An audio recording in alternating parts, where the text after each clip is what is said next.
Shalom. Assalamualaikum warahmatullahi wabarakatuh. Salam sejahtera untuk kita semua.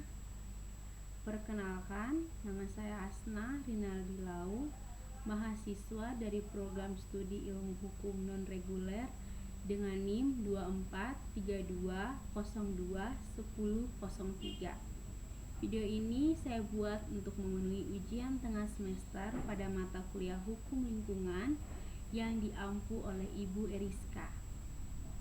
Pada kesempatan ini, saya akan membahas salah satu permasalahan lingkungan hidup yang menarik perhatian saya, yaitu pencemaran sungai.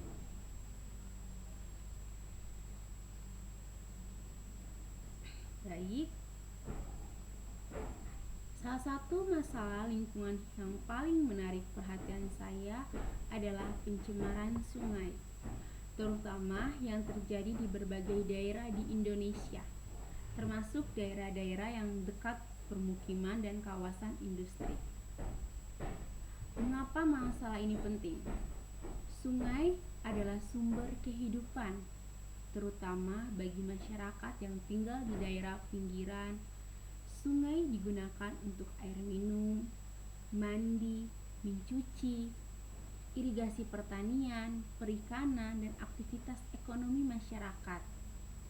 Namun, saat ini banyak sungai tercemar karena limbah industri, sampah rumah tangga, bahan kimia berbahaya, kotoran manusia dan hewan. Pencemaran sungai menyebabkan air menjadi tidak layak konsumsi, ikan dan biota air mati, penyakit kulit, diare, dan gangguan kesehatan lainnya. Contohnya itu ada di Sungai Citarum di Jawa Barat, yang pernah dijuluki sebagai salah satu sungai terkotor di dunia.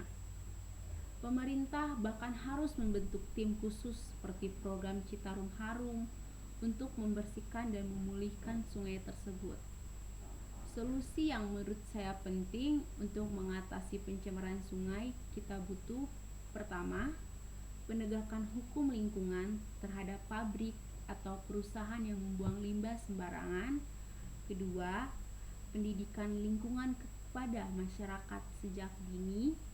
Ketiga, pengelolaan sampah terpadu di tingkat rumah tangga. Keempat, peran serta masyarakat seperti gotong royong membersihkan sungai dan pelaporan pelanggaran. Pencemaran sungai bukan hanya masalah lingkungan, tapi juga masalah kesehatan dan kemanusiaan. Saya tertarik dengan masalah ini karena menyangkut kehidupan banyak orang dan menunjukkan betapa pentingnya kesadaran hukum dan partisipasi masyarakat dalam menjaga lingkungan. Adapun materi lengkap yang ingin saya bagikan untuk pencemaran sungai sebagai masalah lingkungannya. Yang pertama, pencemaran sungai itu apa? Pencemaran sungai itu adalah masuknya makhluk hidup, zat, energi, dan atau komponen lain ke dalam badan air sungai yang mengakibatkan kualitas air menurun hingga tidak dapat digunakan sebagai mestinya. Menurut Undang-Undang Nomor 32 Tahun 2009 tentang Perlindungan dan Pengelolaan Lingkungan Hidup, pencemaran lingkungan adalah masuk atau dimasukkannya makhluk hidup, zat, energi, dan atau komponen lain ke dalam lingkungan hidup oleh kegiatan manusia sebagai melampaui baku mutu lingkungan hidup. Yang kedua, ada jenis-jenis pencemaran sungai. Pencemaran sungai dapat diklasifikasikan menjadi beberapa jenis berdasarkan zat pencemarannya. Yang pertama, pencemaran fisik. Apa itu pencemaran fisik? Ada sampah plastik, logam, kaca, dan limbah padat lainnya, menghambat aliran air dan merusak estetika sungai. Lalu kedua, ada pencemaran kimia. Pencemaran kimia itu termasuk limbah pabrik yang mengandung bahan kimia berbahaya seperti logam berat, merkuri, timbal, deterjen, pestisida, dan limbah farmasi. Berbahaya jika bagi kesehatan manusia dan biota air. Yang ketiga ada pencemaran biologis, yaitu limbah domestik seperti tinja dan limbah organik rumah tangga. Itu menyebabkan berkembangnya mikroorganisme patogen atau penyebab penyakit. Lalu yang terakhir itu ada pencemaran termal. Itu ada air buangan panas dari industri meningkatkan suhu sungai dan merusak keseimbangan ekosistem air. Adapun penyebab pencemaran sungai, ada beberapa faktor utama yang menyebabkan pencemaran sungai adalah limbah pabrik, limbah industri. Limbah industri itu ada pabrik yang membuang limbah cair langsung ke sungai tanpa pengolahan atau IPAL. Umumnya terjadi di kawasan industri padat seperti Bekasi, Tangerang, dan Bandung. Yang kedua ada pencemaran sungai limbah domestik, yaitu adanya sampah rumah tangga dan kotoran manusia. Masih banyak rumah tangga yang membuang sampah atau limbah WC langsung ke sungai, dan itu termasuk ke dalam pencemaran sungai. Lalu yang ketiga itu ada pertanian dan peternakan. Pertanian dan peternakan yaitu adanya penggunaan pupuk dan pestisida kimia yang mengalir ke sungai saat hujan. Kotoran hewan dari peternakan itu pun termasuk dari peternakan. Yang terakhir ada sampah plastik. Sampah plastik yang dibuang sembarangan masuk ke sungai melalui drainase. Plastik sulit terurai dan mencemari air untuk waktu yang sangat lama. Oleh karena itu sampah bisa menjadi pencemaran sungai. Lalu adapun dampak pencemaran sungai. Pencemaran sungai itu memiliki dampak yang luas dan serius, baik bagi manusia, lingkungan, maupun ekonomi. Dampak tersebut ada pertama, dampak terhadap kesehatan manusia, menyebabkan penyakit seperti diare, kolera, gatal-gatal, dan infeksi kulit. Air sungai menjadi tidak layak untuk mandi, mencuci, dan ataupun itu dikonsumsi. Adapun dampak yang kedua itu terhadap ekosistem, yaitu mematikan ikan dan biota air lainnya, merusak rantai makanan dan ekosistem sungai, mengurangi keanekaragaman hayati. Lalu yang terakhir itu dampak sosial ekonomi. Masyarakat miskin yang bergantung pada sungai sangat terdampak.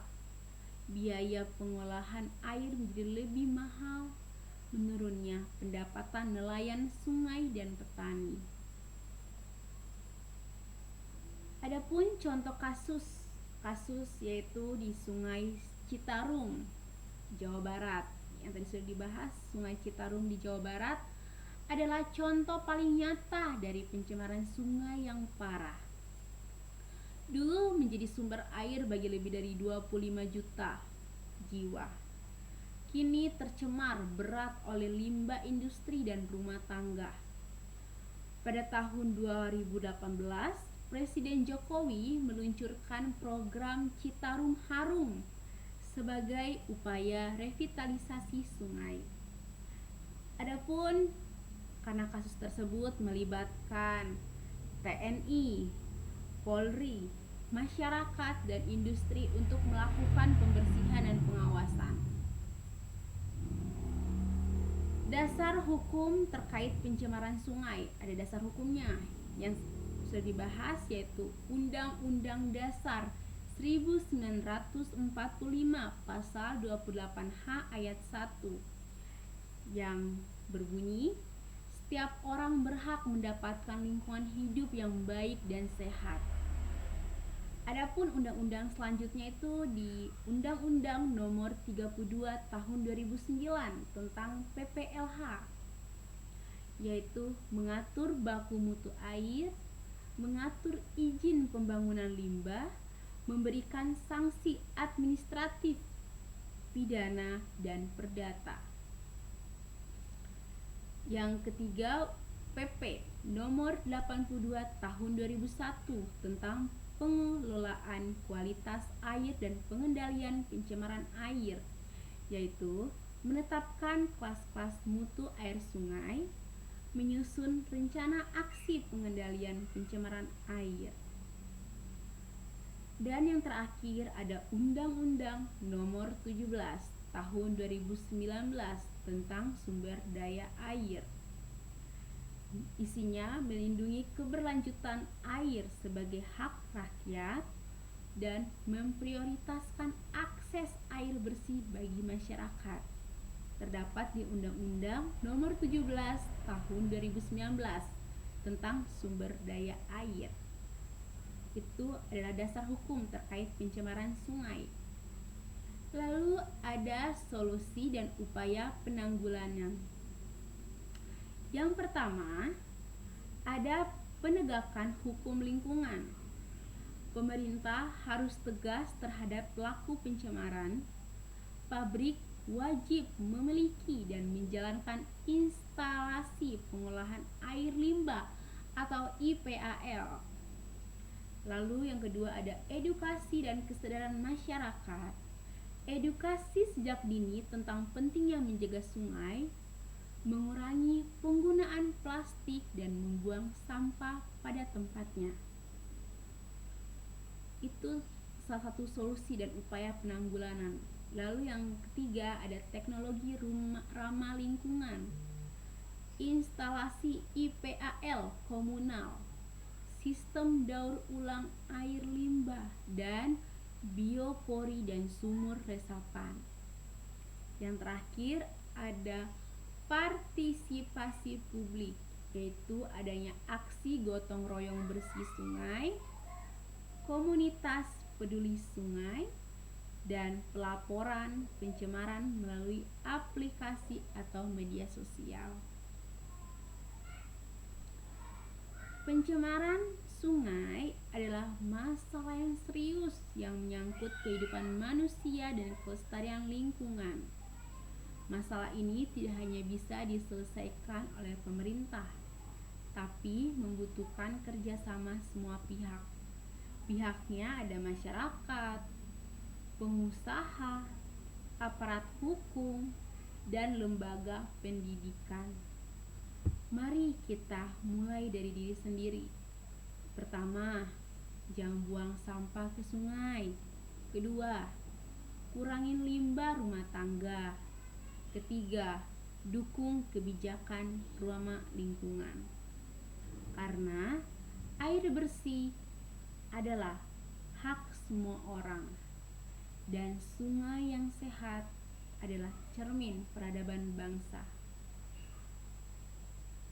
Demikian video UTS Hukum Lingkungan, materi tentang pencemaran sungai.